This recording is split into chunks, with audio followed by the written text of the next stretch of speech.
అండి అందరికీ నమస్కారం. ఇప్పుడు వరకు మనం మగవాళ్ళు మగ్గు నేస్తే ఏ విధంగా కూడా చూపించాం. ఇప్పుడు అంటే ఆడవాళ్ళు మగ్గు నేస్తే చీర ఏ విధంగా ఉంటుందో మనం చూపించబోతున్నాం. రండి లోపలికి వెళ్ళి చూద్దాం. నమస్కారం అండి. నమస్కారం అండి. ఏం పేరండి మీ పేరండి? మంగయ్యమ్మ అండి. మంగయ్యమ్మ గారండి. ఇంటి పేరండి? బత్తుల మంగయ్యమ్మ గారు. బత్తుల మంగయ్యమ్మ గారండి. ఇప్పుడు మీరు చీర నేస్తారండి మంగయ్యమ్మ గారు మీరు? నేస్తున్నానండి. ఏ చీర అండి ఇది? తోపుడు పుట్ట అండి.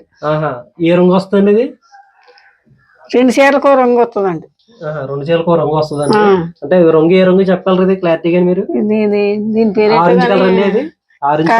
ఇదేదో గానీ అంటున్నారు దీని పేరు. సరే ఓకే అండి. ఇప్పుడు మీరు నేసినప్పుడు చీర ఏమైనా ఉందండి మన దగ్గర? ఉన్నదండి. అలాంటి చూపించండి ఒకసారి.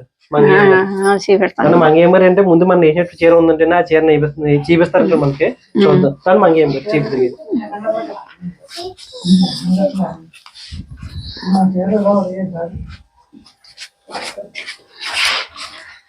మంగయ్యమ్మ గారు లోపలికి వెళ్తున్నారండి. చీర నేసినప్పుడు చీర ఉందంటే చూపిస్తారండి. చూద్దాం ఒకసారి.